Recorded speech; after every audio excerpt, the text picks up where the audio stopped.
పద్మావతి ఎప్పుడు ఇలా ప్రవర్తించదు. ఒక్కోసారి తను మన పద్మావతి అనా అనిపిస్తుంది.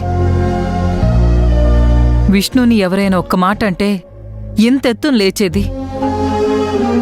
ఇప్పుడు తానే మాటలంటుంది.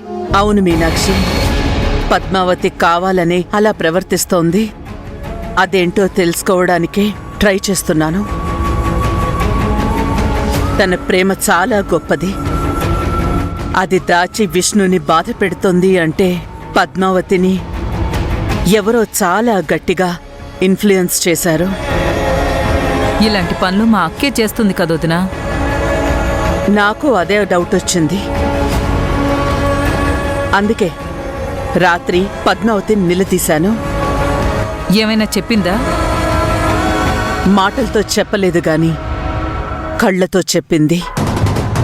కళ్లతో చెప్పడం ఏంటొదినా? నేను తనలోని మార్పు గురించి అడుగుతూ ఉంటే కామాక్షి టెన్షన్గా అక్కడికొచ్చింది.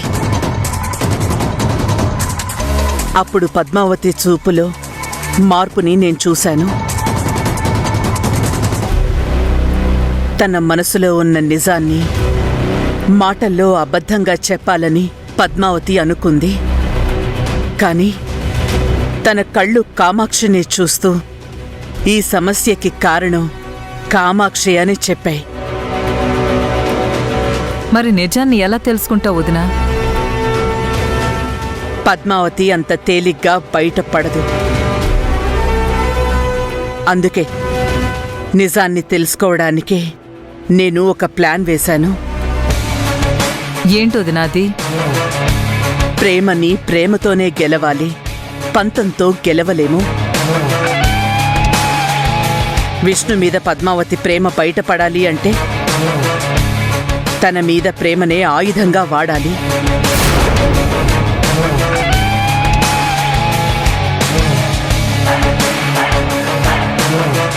నాకు దారి దొరికింది మీనాక్షి. ఇక పద్మావతిని దారిలోకి తీసుకొచ్చేయాలి. ఎలా వదినా?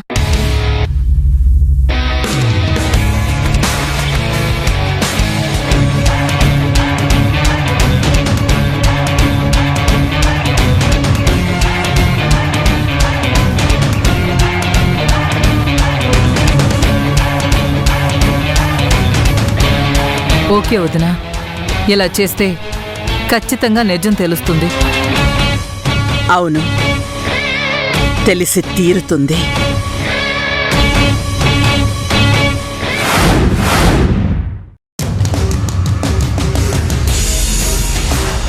అమ్మా,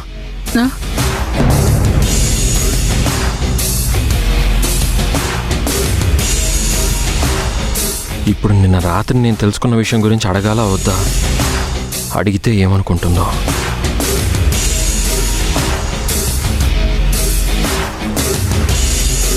ఏంట్రా విష్ణు, ఏం కావాలి? నీతో మాట్లాడదామని వచ్చానమ్మా. అమ్మతో చెప్పడానికి ఆలోచిస్తావేంటి అల్లుడు? ఏం కావాలో అడుగు, ఏదైనా ఇచ్చేస్తుంది.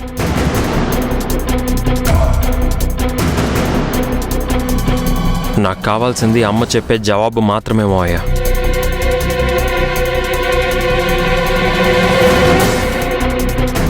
ఏం అడగాలనుకుంటున్నావురా? అమ్మా, నేను సూటిగా ఓ ప్రశ్న అడుగుతాను. నువ్వు సూటిగానే అడుగుతావు అల్లుడు, కానీ అక్క తిన్నగా సమాధానం చెప్పాలిగా. లవంగం, ఆ, నువ్వు అడుగు నాన్నా. అమ్మా, పద్మావతిని నాకు దూరం చేసి నాకు చిట్టిని దగ్గర చేయాలని ఎందుకు చూస్తున్నావు?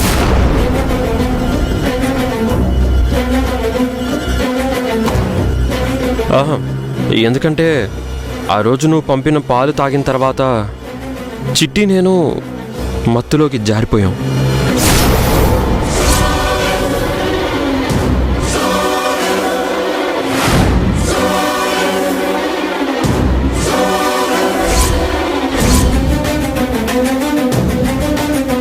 అల్లుడేంటి ఎంత పెద్ద బాంబు పేల్చాడు?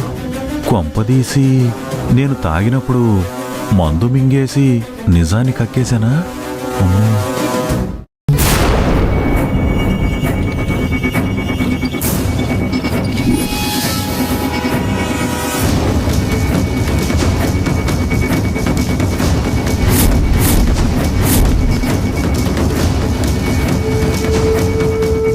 ఈ లవంగం గడు లోపల ఏది దాచిపెట్టుకుని చావడు. ఎవరికి చెప్పకూడదో వాళ్ళకే చెప్తాడు యాదవ సన్నాసి.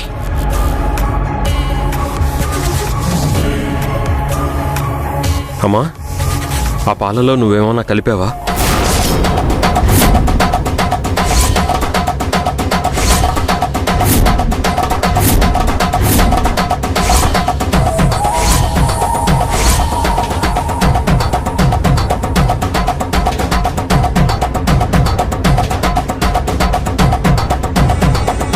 నన్ను దేవతలా చూసే వీడిలో అనుమానం స్టార్ట్ అయింది.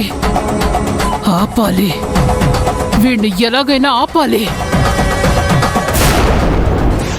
ఏంట్రా ఏంట్రా నువ్వనేది?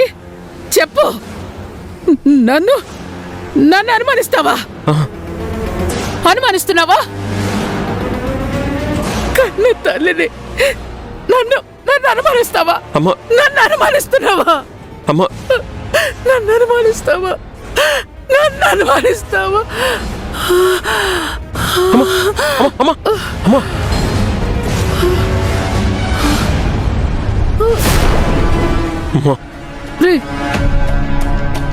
నవమాసాలు మోసి కన్నా నా బిడ్డ నన్ను అనుమానిస్తున్నాడు. ఇంకా నేను బ్రతికి ఏం లాభం? ఏం లాభం? ఏం లాభం రా? ఏం లాభం?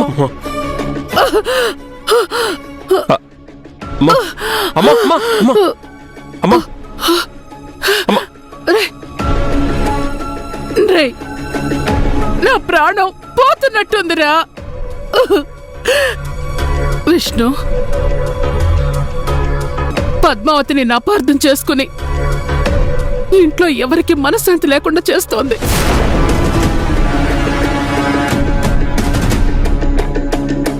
అందుకే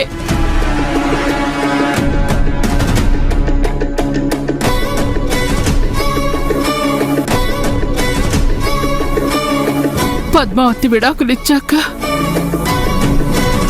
నువ్వు ఒంటరి వాడివి కాకూడదని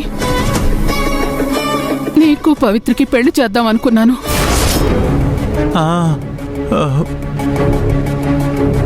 అది పద్మావతి నీతో పూర్తిగా విడిపోయాక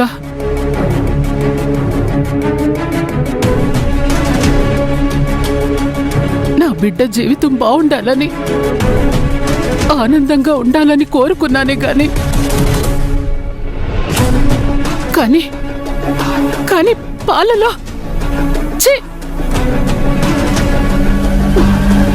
తలుచుకుంటేనే చచ్చిపోవాలనిపిస్తుంది.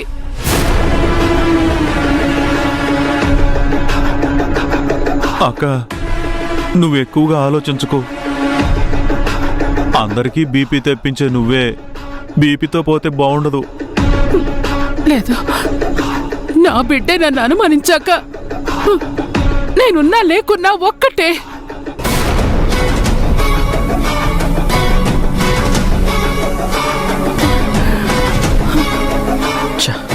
దేవతలాంటి అమ్మను అనుమానించాను. అనవసరంగా తనను బాధ పెట్టాను. అమ్మా, అమ్మా, నన్ను క్షమించమ్మా. తెలిసి తెలియక ఏదో మాట్లాడేశాను. అమ్మా, నాన్న విష్ణు, ఎవరు నన్ను ఎన్ని మాటలన్నా నేను బాధపడ్నా. కానీ నువ్వు ఒక్క మాట అంటే మాత్రం నేను తట్టుకోలేనురా, తట్టుకోలేను. అమ్మా, సారీ అమ్మా. ఇంకెప్పుడు నిన్ను బాధ పెట్టను. మావయ్య, నువ్వు అమ్మని చూస్తుండు, నేను ఎప్పుడు వెళ్ళి వాటర్ తీసుకొస్తాను.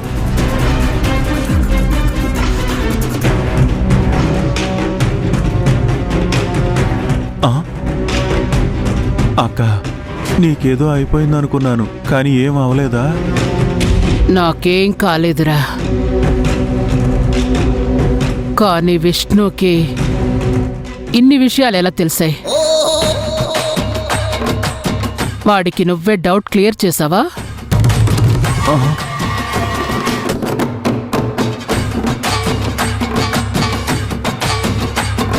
అక్క,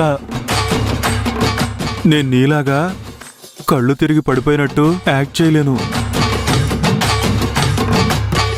కానీ నేను చెప్పేది నమ్మక్క. నన్ను అనుమానిస్తే నేను తట్టుకోలేనక్క. మరి విష్ణుకి ఇదంతా ఎలా తెలుసుంటుంది? అబ్-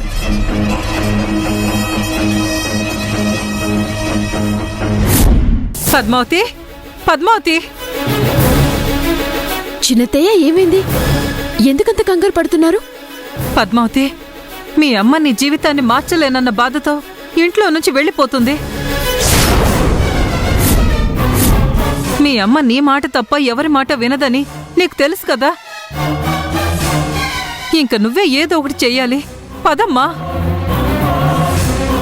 రామ్మా.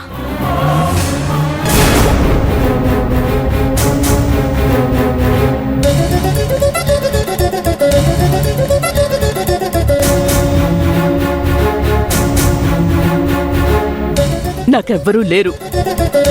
ఉన్నా నా మాట వినరు, ఏమీ చెప్పరు. అందుకే వెళ్ళిపోవాలనుకుంటున్నాను. అమ్మా, నన్ను ఒంటరిగా వదిలి వెళ్ళిపోతున్నావా?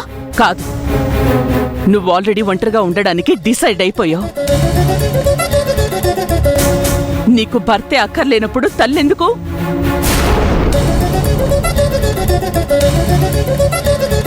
అలాగని ఎక్కడికి వెళ్ళిపోతావమ్మా? చెప్పినా నువ్వు రాలేనంత దూరంగా వెళ్ళిపోదాం అనుకుంటున్నాను.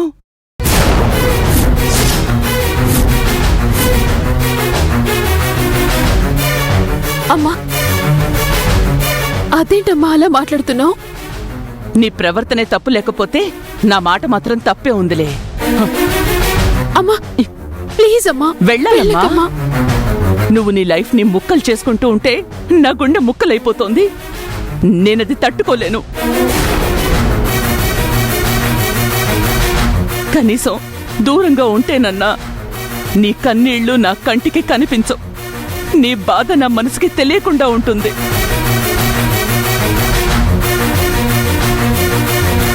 అమ్మా, ఆగు.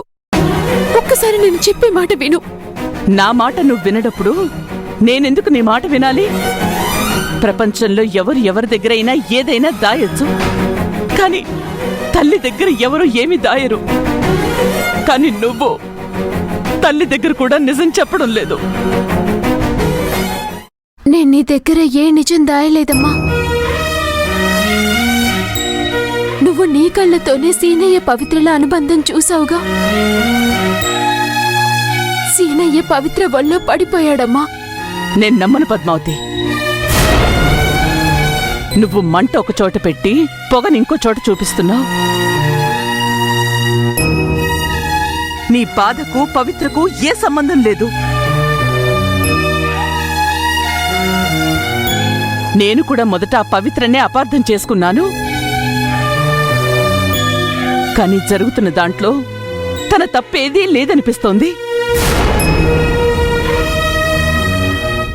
జరిగేదంతా ఏదో మాయలా ఉంది. అదేంటో నువ్వు చెప్పవు. నా కళ్ళ ముందే నీ జీవితం నాశనం అయిపోతుంటే నేను చూస్తూ ఉండలేను. అందుకే ఎవరికి కనబడని చోటికి, ఎలాంటి వార్త వినబడని చోటికి వెళ్ళిపోదాం అనుకుంటున్నాను.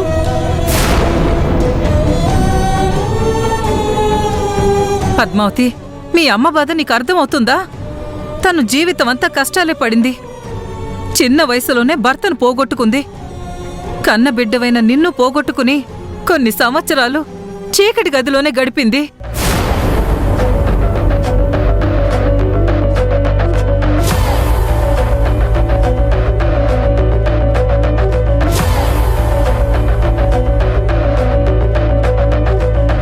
తర్వాత నిన్ను కలుసుకుంది. దత్తత తీసుకుని నిన్ను పని మనిషి స్థాయి నుండి ఈ స్థాయికి తెచ్చింది.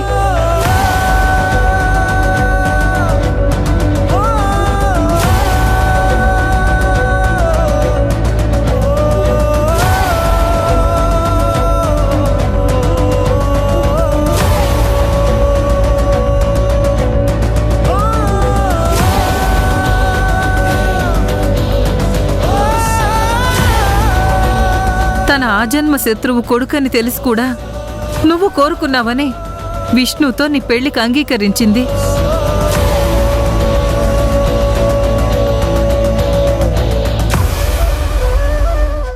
జీవితం దారిలో పడిందన్న టైంలో చెయ్యని నేరానికి మళ్ళీ జైలుకు వెళ్ళింది. తను తిరిగొచ్చింది. అంతా బావుంది. ఇక తల్లి కూతుర్లిద్దరూ హ్యాపీగా ఉంటారనుకునే టైంలో నువ్విలా చేస్తున్నావు. మీ అమ్మకి నిజం చెప్పకుండా దాస్తున్నావు.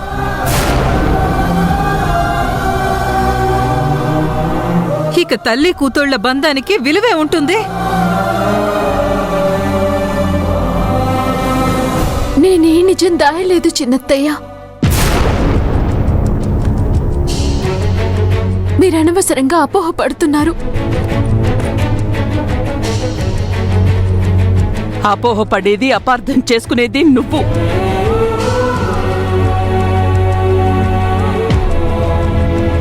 సమస్య లేని జీవితం ఉంటుందా? సమాధానం లేని ప్రశ్న ఉంటుందా? వెతకాలి. సమాధానాన్ని, పరిష్కారాన్ని వెతకాలి.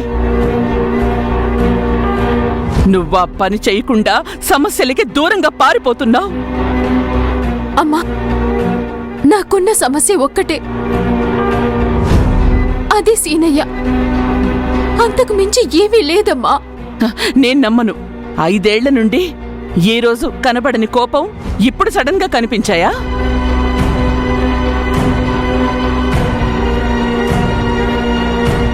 ఎవరో నీతో బలవంతంగా ఈ పనులు చేయిస్తున్నారు.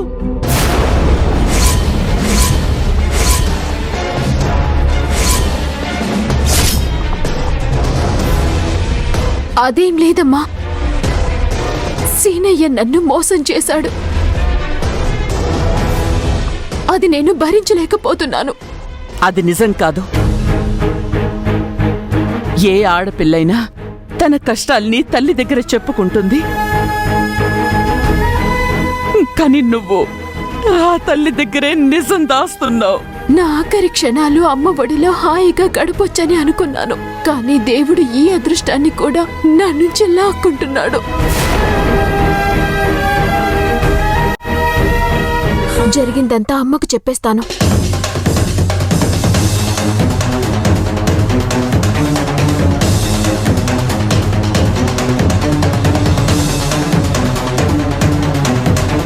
లేదమ్మా, నేను చెప్పేదంతా నిజమే.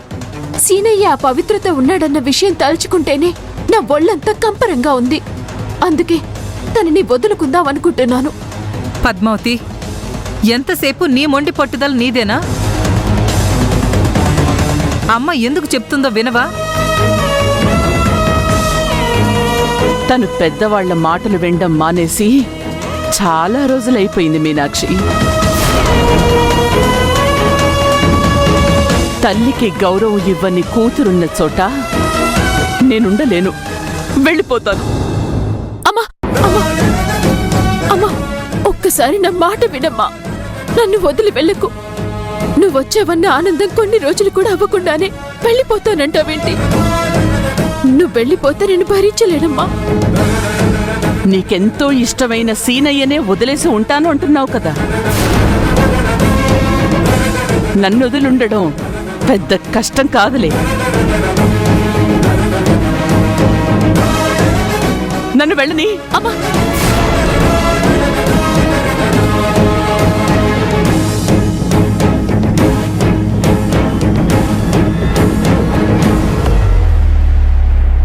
ఇదిగో ఈ మౌనమే నాకు నచ్చడం లేదు.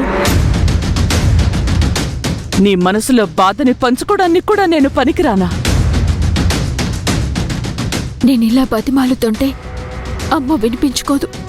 నేను కూడా రివర్స్లో మాట్లాడితేనే తను నా మాట వింటుంది.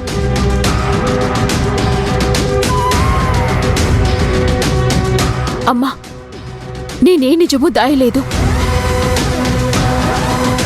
ఒకవేళ అలాంటిదే ఉన్నా అది మా భార్యాభర్తలకి సంబంధించింది. అది నీకెందుకు చెప్పాలి? నిజమే, చెప్పకూడదు. కొట్టుకున్నా తిట్టుకున్నా మీరిద్దరూ కలిసి ఉండదలుచుకుంటే మాకేం చెప్పక్కర్లేదు. కానీ మీరు విడిపోదాం అనుకుంటున్నారు. ఇప్పుడు మీ మధ్య ఏం జరిగిందో తెలుసుకోవాలి. ఆ సమస్యకి పరిష్కారం చూపించాల్సింది కూడా నేనే. కొన్ని సమస్యలకి పరిష్కారం దేవుడే చూపించాలమ్మా. మన చేతుల్లో ఏముండదు. సర్లే, నువ్వు దేవుడికి తప్ప ఎవ్వరికీ ఏమీ చెప్పనప్పుడు నేనిక్కడుండి అర్థం లేదు. వస్తాను. అమ్మా అమ్మా అమ్మా, ఆగమ్మా. నేను నీ దగ్గర ఏ నిజం దాయలేదు. దాచలేదా?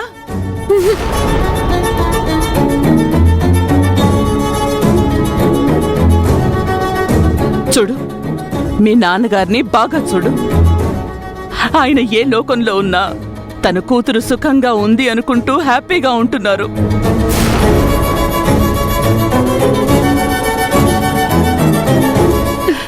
కానీ ఇలా నీ చేతులతో నువ్వే కాపురాన్ని చెడగొట్టుకుంటున్నావు అని తెలిస్తే ఆయన అక్కడ మనశ్శాంతిగా ఉండలేరు.